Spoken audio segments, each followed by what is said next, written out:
The morning she vanished, the fog clung low to the valley, twisting the skeletal trees into grotesque shapes that seemed to watch the town. No one saw her leave. One moment she was laughing with the other children along the creek, the next, silence swallowed her whole. Weeks turned into months, and the search parties scoured every ridge and hollow, finding nothing but footprints that ended abruptly in the dirt and the faint scent of something rotting. Rumors spread like wildfire, whispers of curses, of bloodlines that should never have existed, families too tightly bound, secrets stitched into flesh for generations. And then, as abruptly as she had disappeared, she returned. Pale as moonlight and trembling, her arms cradling a newborn with eyes too large, skin too pale, a visage that seemed more shadow than human. The town recoiled, some crossing themselves, others hiding behind doors, staring at the child who carried the unmistakable mark of something forbidden. The doctors murmured in disbelief, their instruments whispering of genetics so entangled it seemed almost impossible yet undeniable. And through it all, she said nothing, staring past the walls of the house, past the terrified faces of neighbors, as though the forest had taken her and returned something that had never truly belonged among the living. Something ancient, something broken, something that made the blood run cold. It began on a morning that seemed ordinary, yet the air carried a subtle tension that no one could explain. The small Appalachian town, surrounded by dense forests and jagged hills, had always been cloaked in a quiet rhythm of life, where everyone knew everyone else, and secrets were whispered only behind closed doors. That morning, the girl, barely entering her teenage years, was seen moving along the creek near the edge of the woods, her laughter blending with the rustle of leaves and the gentle murmur of the water. Friends waved, calling her name, and she responded with a smile, but when the sun shifted behind the mountains and shadows lengthened, she was gone. One moment she had been there, light on her feet, the next, a hollow absence settled over the place, as if the world itself had swallowed her. Her disappearance sent an immediate ripple of shock through the town. Parents called each other in panic, neighbors gathered at doors, and the local sheriff, a man familiar with the quiet oddities of the region, quickly organized a search. The initial assumption was that she had wandered into the woods, perhaps hiding or exploring, but as hours stretched into days, and days into weeks, the anxiety grew. Search parties combed the dense underbrush, scaled the rocky hillsides, and probed the deep hollows where mist seemed to cling forever, but the girl remained elusive.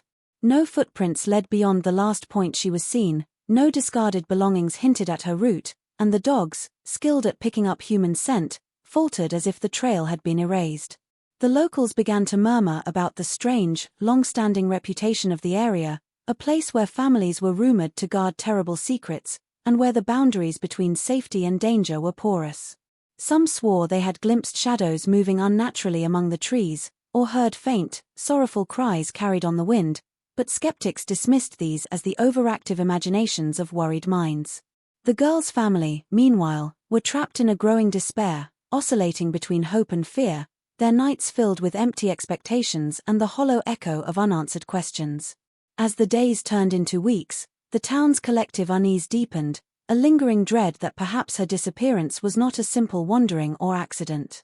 Something darker, something deliberate, seemed to have claimed her, leaving behind only the unnerving silence of absence. Every cracked window, every creaking floorboard, every rustling in the dense woods became a potential sign, a whisper that the ordinary rules of life and safety no longer applied, and that the girl's fate might be entwined with the hidden, forbidden truths the town had long tried to ignore. As the town grappled with the girl's disappearance, the silence left in her absence began to reveal more than anyone wanted to admit. Whispers spread through narrow alleys and crowded porches, carried from one hushed conversation to the next, speaking of the family's shadowed history, stories that had been passed down in trembling voices for generations. The family had always lived on the outskirts of the town, in a weathered house that seemed to lean into itself, as if burdened by the weight of the secrets it held.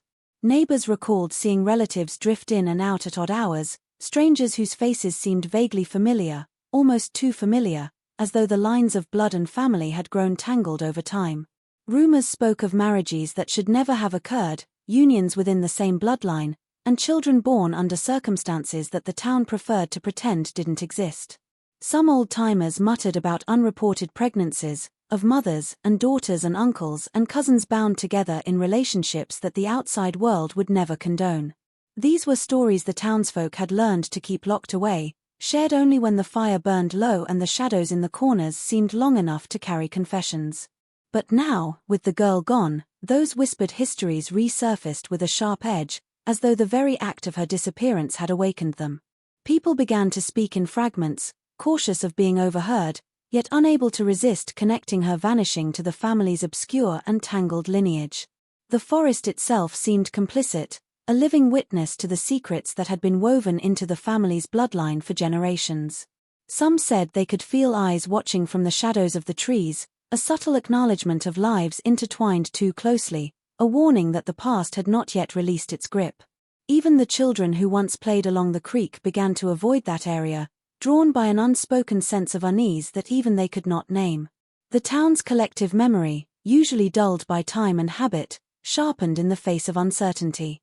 Murmurs turned into conjectures, conjectures into fear, and fear into a restless vigilance, as though the girl's absence had peeled back a layer of normalcy, exposing the undercurrent of unnatural bonds that had always existed, hidden just beneath the surface.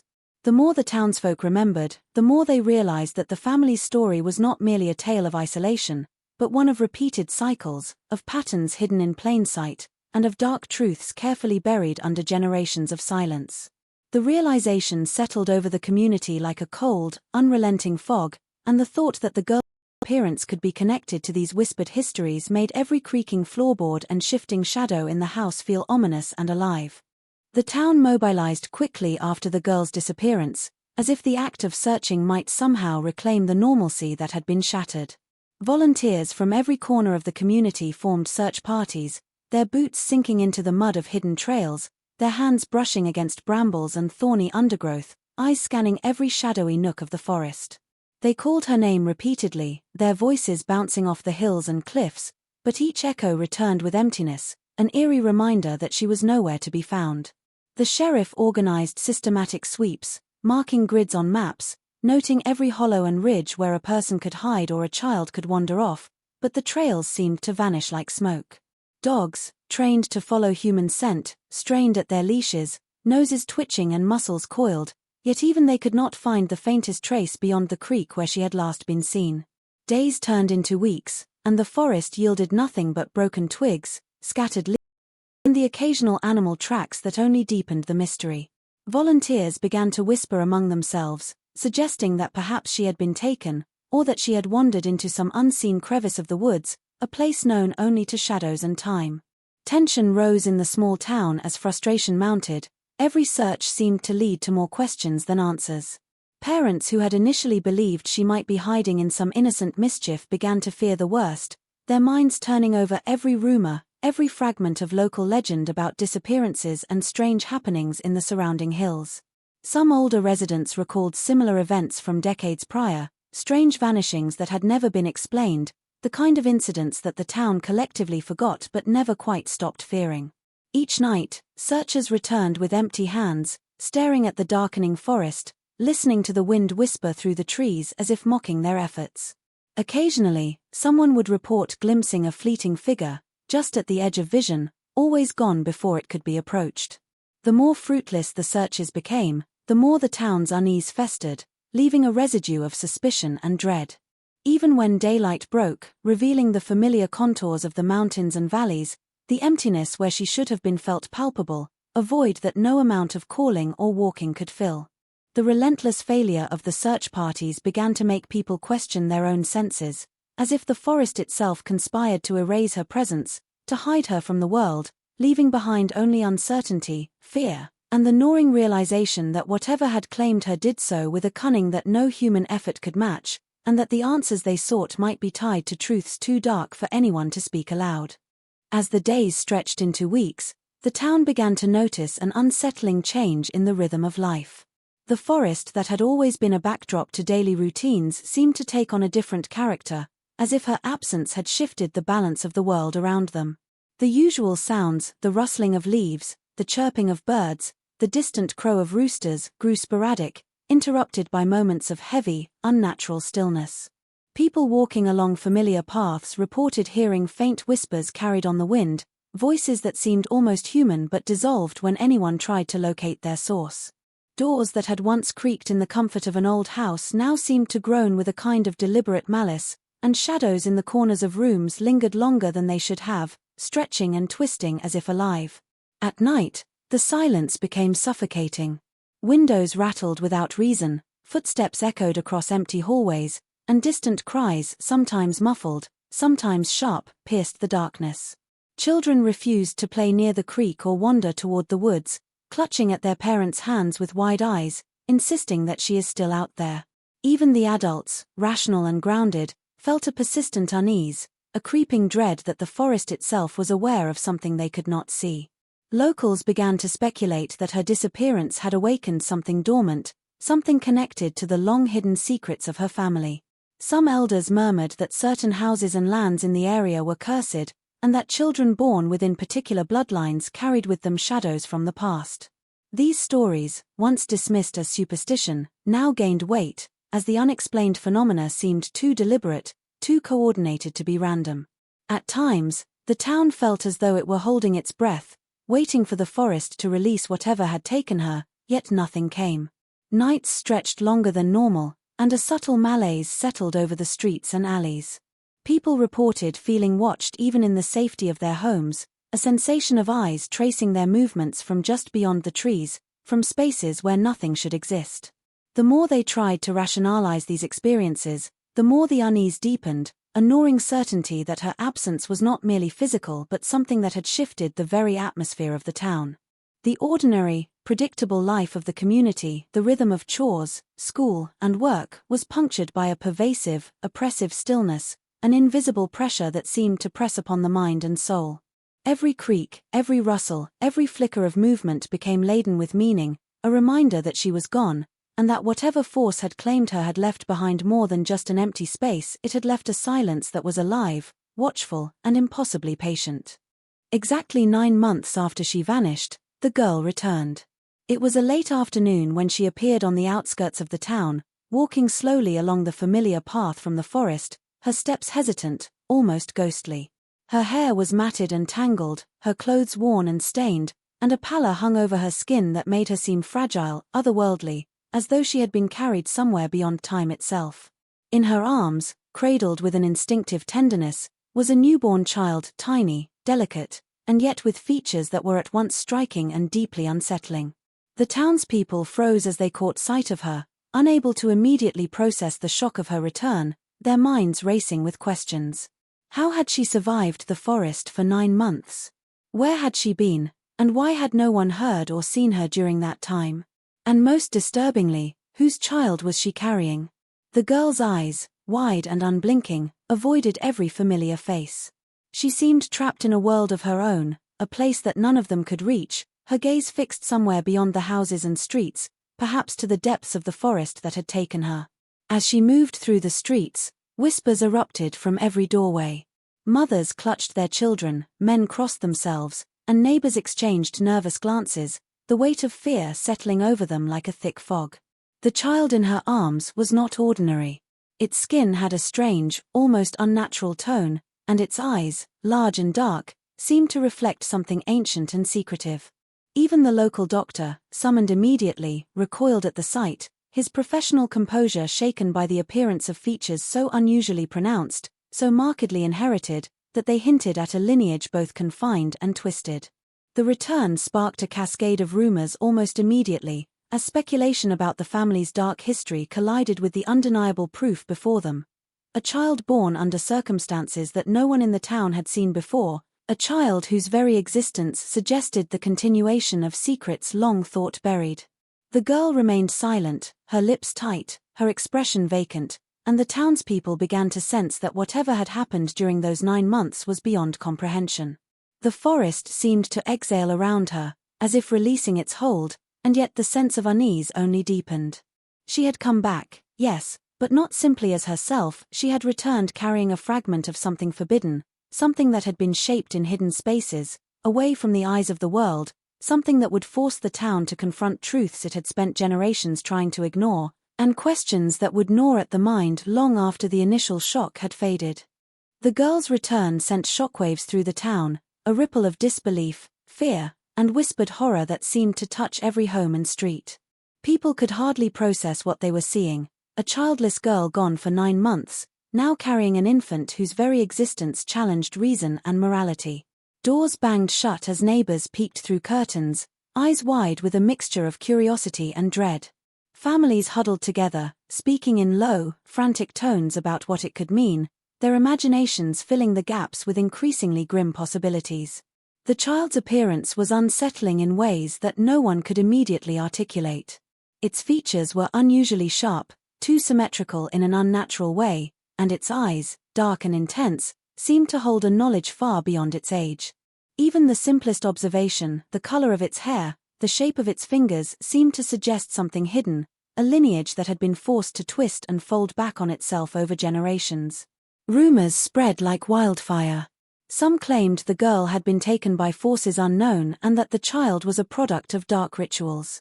Others whispered about the family's long history of forbidden unions, imagining that the infant's very conception was a continuation of generations of concealed inbreeding. The townspeople who had once maintained a careful distance from the family now found themselves unable to look away. Curiosity and horror warred in their hearts. Every glance at the girl and the child carried with it a question, unspoken but heavy. What had been done to her, and what had she brought back with her? Even those who prided themselves on reason and pragmatism felt the cold fingers of fear clutch at their minds. Parents pulled their children closer, unsure of what example this event would set, while adults debated the propriety of alerting authorities. Some feared exposure, others feared retribution from the family, whose reputation had always teetered on the edge of rumor and secrecy. The girl, for her part, said almost nothing, moving through the town with the child held close to her chest, her eyes distant, her body tense. She seemed aware of the effect she was having, yet unmoved by the judgment and terror swirling around her.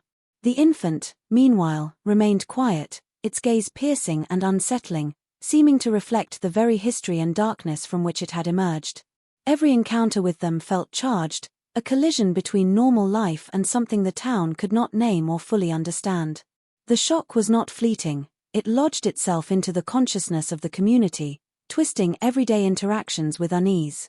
Even as the initial awe faded, a persistent tension remained, a sense that nothing would ever feel safe or ordinary again, and that the return of the girl and her child had opened a door to a truth that the town had long feared but never dared confront. As the initial shock of her return settled into uneasy murmurs, the girl was taken under the supervision of the local doctor, a man accustomed to dealing with minor injuries and the occasional childhood illness but unprepared for what he would find. The child in her arms was examined first, its fragile body carefully laid on a table, the doctor's gloved hands tracing every curve and contour with professional precision. At first glance, the baby seemed normal enough, delicate and quiet, but as the examination progressed, it became clear that something was profoundly different. The infant's features were unusually pronounced, eyes disproportionately large, cheekbones sharp in a way that hinted at unnatural familial convergence, and a small, almost imperceptible asymmetry suggested a lineage that had been constricted over generations.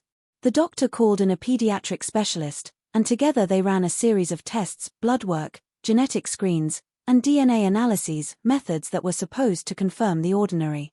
What they discovered, however, was extraordinary. The child's genetic markers revealed alarming levels of inbreeding, indicators of repeated unions within a closely confined family tree. Every result seemed to point toward the same unsettling conclusion: this infant was the product of generations of hidden, interwoven relations, a child whose very existence embodied a secret long buried by shame, fear, and secrecy. The specialists exchanged uneasy glances, aware that such findings were rare, almost unprecedented, and yet entirely irrefutable. The girl, meanwhile, remained silent, clutching the baby to her chest as if she understood the implications but could offer no explanation. The revelation sent a shock through the medical team as deeply as it had through the town. They realized that this was not a simple case of neglect or accidental conception. This child was a living testament to something far darker, a history of forbidden and concealed unions that no one had dared to investigate openly. Conversations turned hushed and cautious, speculation intermingled with professional caution, as the doctors tried to reconcile their duty of care with the ethical and legal complexities that were quickly emerging. Word spread quietly but inevitably. The town, already anxious and fearful, began to grasp the full scope of the revelation. The infant was not merely a child returned after a disappearance, but a living embodiment of the family's hidden history, a child whose genetics told a story of secrets, taboos, and transgressions that had been deliberately kept from the outside world. Even among professionals trained to approach such matters clinically, the realization of what they held provoked a visceral unease, a recognition that some truths were too uncomfortable, too grotesque, to fully absorb, impossible to ignore. The discovery of the child's extraordinary genetic makeup ignited a wave of scrutiny that no one in the family could evade. Long-hidden secrets, carefully tucked away behind closed doors and polite denials, began to surface, slowly unraveling the carefully maintained facade of normalcy. Neighbors who had previously whispered about odd family patterns or strange relationships found themselves sharing fragments of knowledge that suddenly seemed significant, as though the veil had been lifted and the ordinary rules of discretion no longer applied. The girl's return and the revelation of the child forced the community to confront truths that had been deliberately ignored for decades.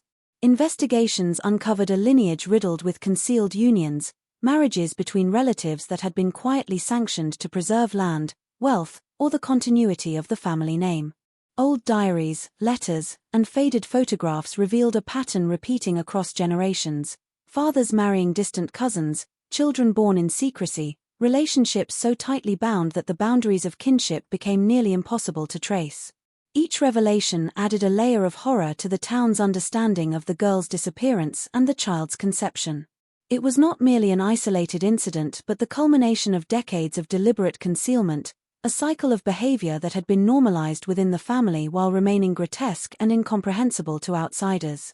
Even more unsettling were the accounts from older family members who, when confronted, admitted to turning a blind eye to unnatural unions, rationalizing them as necessity or survival. They spoke of pregnancies quietly hidden, of infants sent away, of marriages arranged not for love but to maintain secrecy and control over inheritance and reputation. These revelations created fractures within the community. Friends and neighbors who had been close now found themselves unsure whom to trust, as long-standing relationships were tainted by suspicion. At the heart of it all was the girl herself, whose silence during questioning only deepened the mystery. Her return was a living testament to the consequences of the family's secrecy, yet she offered no clarity, her eyes often distant, as if the weight of knowledge, her own experiences combined with the awareness of the family's history, was too great to articulate. The infant, too, became an unsettling symbol, embodying the culmination of a lineage that had been manipulated, hidden, and protected at all costs. Every revelation, every unearthed document or testimony, seemed to confirm a single, horrifying truth. The family's secrets were not just stories whispered behind closed doors, they were active forces shaping lives, twisting generations, and leaving the town with the sobering realization that what had happened to the girl and her child was the inevitable outcome of a carefully hidden, interwoven history of forbidden relations. As the shocking revelations about the girl and her child began to circulate, the town's leaders and law enforcement faced a dilemma that weighed heavily on their conscience. On one hand, the evidence was undeniable. The child's genetic makeup pointed to extreme inbreeding, a situation that could be interpreted as both a legal and moral violation. On the other hand, the web of secrecy surrounding the family, intertwined with decades of unreported incidents and hidden relationships, made any intervention seem daunting, almost impossible. The sheriff, a man accustomed to dealing with straightforward cases, found himself navigating a labyrinth of fear, superstition, and social stigma. He knew that pursuing the matter openly could ignite scandal, disrupt the fragile cohesion of the town, and potentially put vulnerable individuals at risk. Every attempt to investigate deeper was met with evasive answers, vague recollections, and sometimes outright denial from family members and neighbors alike, who either feared retaliation or were unwilling to expose the community's darkest truths. Legal advisors warned that without concrete evidence of criminal intent or abuse, any action could backfire, leaving authorities exposed to lawsuits or accusations of overreach. The child's existence, while medically alarming, existed in a gray area, where the law struggled to define what constituted neglect, coercion, or violation. Complicating matters further was the town's history of insularity and loyalty, a network of relationships so deeply intertwined that even those outside the immediate family were hesitant to speak up. Some residents feared that revealing the truth could bring shame, while others worried that the family, long accustomed to protecting its secrets, might retaliate in ways that could harm the girl, the infant, or even outsiders. The local authorities' hesitation was compounded by an almost instinctual unease, a recognition that the events unfolding were not ordinary, and that traditional measures of justice might not suffice. Internal debates raged. Should the child be removed from the household? Should the girl be questioned more aggressively? Should social services intervene, knowing that the family's secrecy was deeply rooted and could provoke unpredictable consequences? Every option seemed fraught with moral ambiguity, legal uncertainty, and social peril. In the end, the hesitation itself became a form of consequence, a paralysis that allowed the hidden patterns of the family's past to continue exerting influence unchecked. The town watched as authorities wrestled with their conscience, realizing that sometimes inaction could speak as loudly as action, and that the combination of fear, stigma, and complexity could prevent even the most well-intentioned intervention. The hesitation only intensified the town's anxiety, leaving everyone with the unsettling sense that the family's dark history, and the implications for the girl and her child, might remain unresolved, festering just beneath the surface, waiting for the next fracture in secrecy to expose it fully. Even after the girl's return, the medical revelations, and the reluctant attention of the authorities, the town remained suspended in a state of unease that refused to dissipate. Life carried on, but it was shadowed by questions that no one could answer and by truths that were too dark to fully confront. The girl herself withdrew further into silence, her presence in the house and at the edge of the woods an ever-present reminder that the past had not been resolved. She moved with a quiet intensity, clutching the infant as though shielding it not only from harm but from the scrutiny of the world, her eyes distant and reflective of experiences that no one could comprehend. The child, meanwhile, grew under the gaze of the town like a living symbol of all that had been hidden, its unusual features and uncanny demeanor sparking fascination, fear, and speculation in equal measure. The whispers that had once circulated in secret now bled into every conversation, subtle yet persistent, shaping the perceptions and behaviors of those who lived nearby. Even outside professionals, doctors, social workers, and occasional journalists felt an invisible tension when they entered the town, as if some force, ancient and patient, were testing them, gauging the limits of their understanding and their willingness to confront uncomfortable truths. The authorities continued to tread carefully, unwilling or unable to intervene decisively, leaving the community with the uneasy realization that the story was far from over. Some nights, the forest seemed to pulse with a presence that had grown bolder, shadows stretching and twisting in ways that defied natural explanation, and cries or whispers, sometimes human, sometimes not, echoed through the hollows, always just beyond the reach of clarity. Families who had once felt safe in their homes now left lights burning at night, and children were warned never to stray near the creek or the forest's edge. Even as outsiders came and went, the unresolved nature of the girl's experience and the child's existence cast a pall over the town, a reminder that the ordinary rules of life had been fractured. Each attempt to normalize, to return to routine, was interrupted by subtle reminders that the family's secrets, the forest's presence, and the mysteries of human behavior were still very much alive. Over time, the community began to realize that the unsettling events surrounding the girl and her child were not merely historical curiosities but ongoing forces that demanded vigilance, reflection, and a recognition that some truths, those born from secrecy, fear, and taboo, cannot be neatly contained or explained. The lingering mystery shaped the town's identity, leaving a permanent imprint of tension, fear, and the chilling acknowledgement that some stories, once awakened, refused to rest quietly and continue to echo through generations.